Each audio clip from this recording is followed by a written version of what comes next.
Hello, I am Jessie, the sleepy koala, because I am Australian and perpetually tired, but for once I'm not feeling that tired, and that's because I just got up. I'm doing this right when I got up to try and avoid the sleepy times, which seem to be happening more and more at the moment. But, moral of the story, I'm not tired at the moment, so yay, that's good. Today is my September wrap-up video. I did not read very much in September. I had a couple of other projects going on, which really cut into the amount of time I could put towards reading, but I was still able to get through a few books, and the ones that I got through I mostly loved. There was one I didn't love, but I read 4 books in the month of October. King of Scars by Leigh Bardugo, Rule of Wolves by Leigh Bardugo, The Memory Thief by laruenmansy, and Sunreach by Janci Patterson and Brandon Sanderson. The first 2 I am going to talk about together because they are duology in the same universe as the Six of Crows series and in the overall Grishaverse.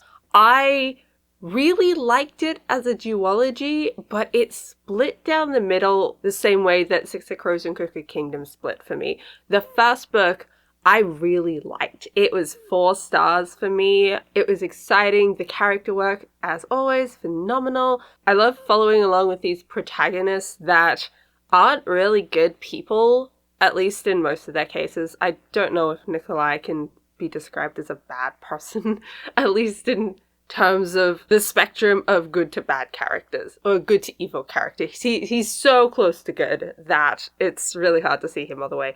But Zoya and Nina, their storylines were really interesting to see because they are those morally grey characters, pretty much. I was expecting the 2 plot lines that were going on to merge at some point.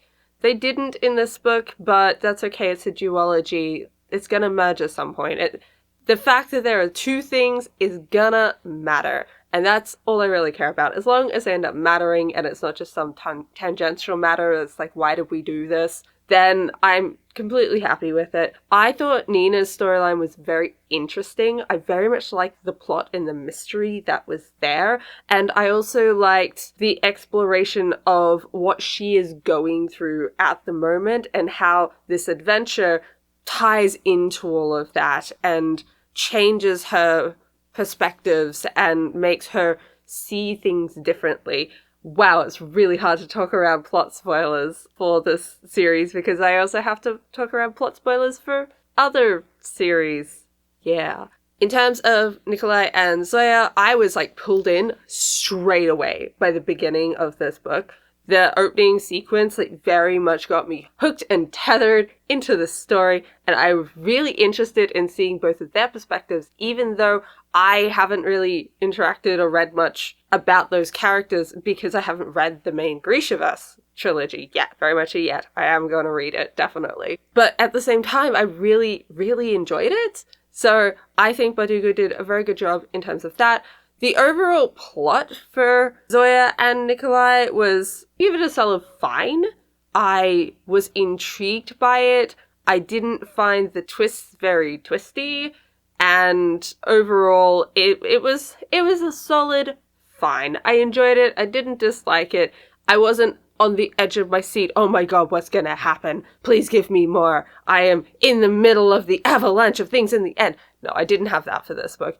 But it was a solid ending, I would say. There was a thing that happened at the end of the Nikolai Zoya plot that I wasn't expecting, and I'm very interested to see how it pans out in the next book, because definitely was not expecting that.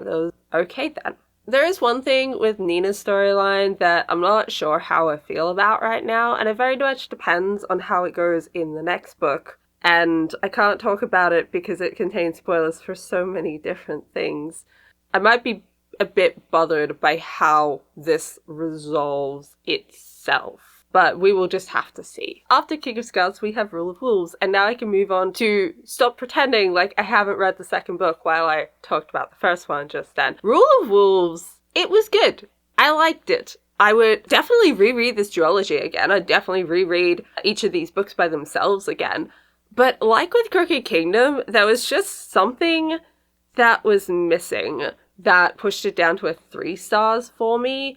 it just needed something a little bit extra, and there was a couple of things in it that bothered me. It was a very war-driven book, and I think that was done very well. I got the tension from what the Ravkins were going through with all of these multiple fronts and the stress of it all. That very much came through to me, and I think it's a sign of great writing when you have a big battle scene that you kind of do know where it needs to go for the book to continue, but even knowing that the ride to get there is still awesome and amazing, and you just are still on the edge of your seat, even though you're pretty sure you know what the outcome is. That, to me, is really good writing, and I think there are several scenes in this book where Bardugo does that in particular, with war scenes and battle scenes. And battle scenes are interesting in that they can be hard to write technically, from my understanding of actually getting movement of troops and use of different artillery correct to be more realistic and accurate. But also, it can be hard to keep an audience's attention depending on how accurate you're trying to be.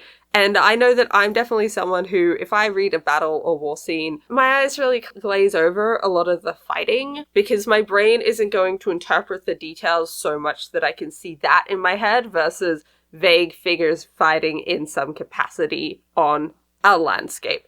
That's how I view things when I read. It's like a landscape with some blurry things on it. But I did quite like some of the things Bardugo did because it wasn't necessarily tiny, small battles in some cases, but there would be larger shifts in the battlefield that really changed the setting of how things were laid out and what was happening. So I really liked that. I thought she did very well with it, and I thought that she did some very clever things of back and forth between the two warring nations of how they dealt with a one-upper that the other side had and how they responded, and it was very good. I very much like that. I also really like the character work. Again, Bardugo is really good at this, but Zoya had a really good arc in this, and it follows on from everything in the last book, but this really digs in deep. It gets into the meaty stuff. We get the backstory, we find out more about how she feels about herself and how this all ties in. I really like that. That is my type of character writing. It's my jam, but Zoya is an angry person. And I've talked to people relatively recently about the whole idea and stereotype of anger being morally evil or morally bad, and how in stories, the characters who are angry, who are the good guys, have to get past their anger and not be angry anymore. And the only characters that are allowed to continue being angry are the ones who are the antagonists and the bad guys. And we do very much see that in this. For Zoya to progress, she needs to get past her anger. And yes, that is something that she needs to work on. But it does push this idea that anger itself as an emotion is bad when it's not. And Zoya is, in my mind, always going to be an angry person. It's just how she channels that anger and also dealing with the underlying trauma that has fueled a large portion of specific anger that she has. That is definitely something that I'm all for. But I got more of the sense that through this character arc, if she gets over her anger, then everything will be better.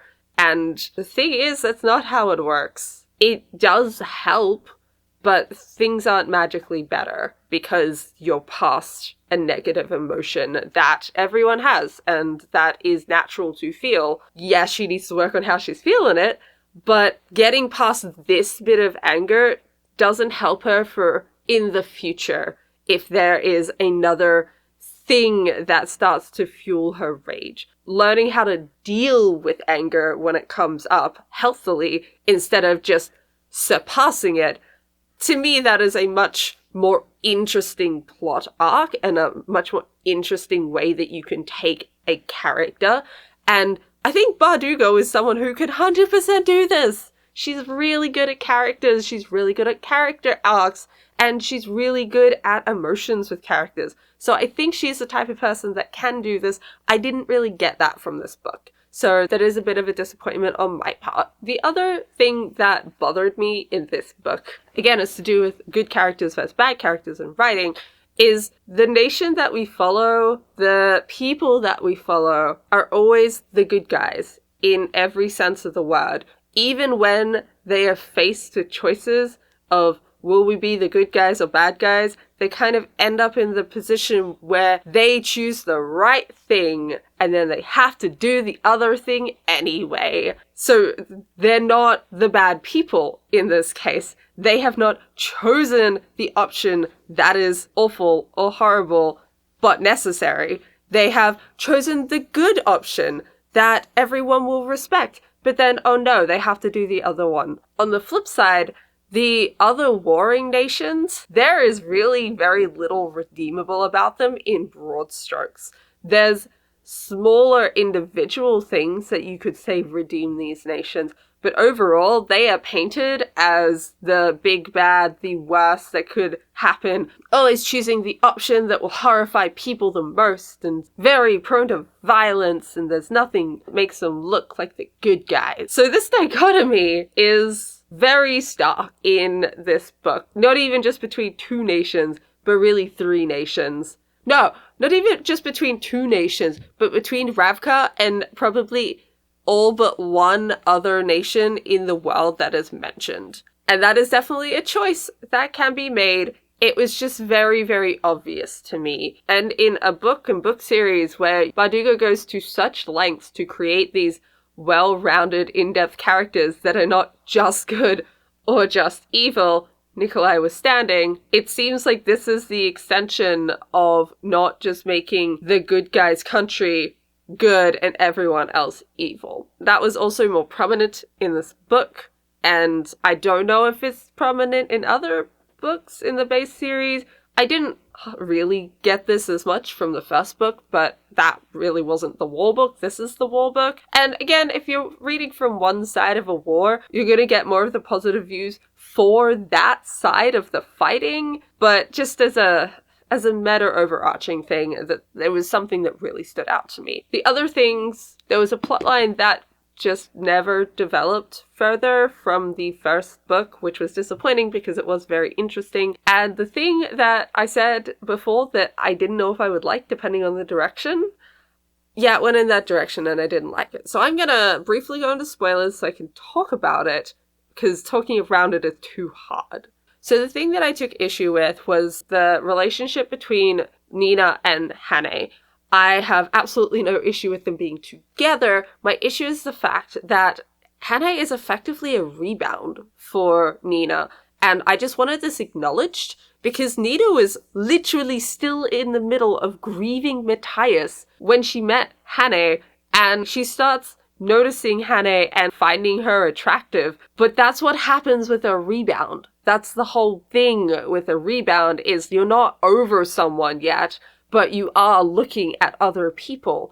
And I do hope that in the future they have a great time ruling the Ice Court as the secret Grisha lovers, as the crown. That is amazing. I was so happy with that. Their actual interactions and everything about them getting together, I loved it. I think it's great. I do actually think that they fit really well together. I just take issue with the fact that this is never brought up, that Nina was not over Matthias yet. She still worked through her feelings, like after she met Hane, but I think if you've got a character who is deeply in love with one person and destroyed by their grief, immediately getting into a relationship with another person, there needs to be something there to acknowledge that fact. And I don't think that that existed. I don't think that was really in this book in a way that was satisfactory. And now back from the spoiler corner, let's move on to the next book. The next book I read in the month of September was The Memory Thief by laruenmansy. And when I say read, I mean I DNF'd this incredibly early. It had such an interesting premise. It was about a girl who could steal memories by touching people, and the entire society was run on transference of memories, and they had these really interesting auctions, And I just didn't like it. I found it to be very superficial, very two-dimensional. The world building did sound so cool, but it was just in the background. And I know that's kind of the point of world building, but this was like walking into a blank room and maybe noticing that there's something on the wall. It was really, really far in the background. It didn't really mesh with the story or the characters. It just was there as a set piece, which is unfortunate because it did sound really awesome and the magic sounded really interesting, but it just didn't feel like it was actually being utilized. Granted, I got like 56 pages in, so maybe further in the book it is, but it was not worth my time to continue on the potential that it was. The plot sounded really interesting from the synopsis. It's a heist plot to go and rescue someone. I love a good heist. They're great. Add in some magic, even better. But this was just really convoluted and not very realistically set up. There's this shadow organization that our main character, Edda, got out of several years ago after some sort of accident and has been hiding from them. And suddenly she has to help her mother with something. So a friend of Edda's offers to get her back in contact with this shadow organization. And Edda finally agrees. So of course she's kidnapped and they put her in a cell because she betrayed them. Betrayed me! And why would they help her? This doesn't make sense. Why they would ever help her. And then, during this negotiation, she brings nothing to the table. Nothing whatsoever, except, please help me, I need your help. And again, why would they ever help her? But the story must go on, so the plot character she was talking to walked himself in a circle until he decided, yeah, I'll help you. And then he spent most of the section info dumping and monologuing because apparently the main character is not smart enough to think of a plan herself, except it's more we have to tell the readers what we're going to do for the rest of the book so that maybe they will stick around. And this was the point that I stopped reading, because if you're not going to show me the plot and feel the need to lay it out on a timeline and tell me, then I don't know how much I'm going to like your book. But the main character, Edda, she's that stereotypical bad YA protagonist who's all badass until the story needs her not to be, and then she's just kind of there asking questions and having other people hold her hand because she can't do it herself. And in this case, it was literally, you have to break someone out of this jail. How do you do it? Wait, no. Let me tell you exactly what you're going to do because you obviously don't know. And I was baffled by this. From my experience, this was not very well written. It has the potential to be good. It just really needs some TLC on the world building, the plot, and the character front before that can happen. The other thing is the villain character that we meet at the beginning is like a walking checklist of stereotypical bad, evil female character. She's manipulative, she's ruthless, she's power hungry, she's backstabbing, and she felt very much like a cardboard cutout of a Scooby-Doo villain. There was not very much depth to her, and again, these things might get better further through the book, but I didn't want to stick around to try and figure out if they did. So I ended up DNFing it. I don't remember exactly which page, but it was like 50-something. It was just after the scene in the cell where she gets monologued to. That was the point that I don't like monologuing. I really don't like monologuing. Unless it's like meta monologuing where they're making fun of themselves. That is funny, but otherwise it's just no. The last book that I read this month is actually a novella. It is part of the Skyward series and is the first of 3 novellas to be released by Janci Patterson and Brandon Sanderson. These 3 novellas take place tangentially to the 3rd Skyward book, Cytonic, which is being released next month. And so far we have had the first one, which is Sunreach. Then at the end of October, we will get the second one, Redawn. November, we get Cytonic, the third novel. And in December, we get the third novella, Evershore. I loved this so much. I love this novella so much. I was pretty deflated at the end of the second book because of the lack of certain characters in that book. And this novella just brought me back to life. I love the Skyward Flight members so much. To be able to see more of them and follow their journey and what they're up to. And man, is there some shenanigans that they're up to in this book. It was wonderful. And it wasn't just seeing these characters again. We got amazing character development and relationships. And I loved the relationship in this book. I think it was very well done to be more accurate to what a teenage relationship would be instead of a YA relationship, which often I find is closer to an adult relationship that someone's just aged down. Whereas the relationship in this book, I think, really well portrayed teenagers because they're all teenagers. And I really like that. I thought that that was very nice, very refreshing. The main viewpoint is FM, who is one of the pilots in Skyward Flight. And she was a very interesting character to be in the head of, and I really enjoyed learning more about her, about how compassionate and caring she is. She's just a really nice character to read.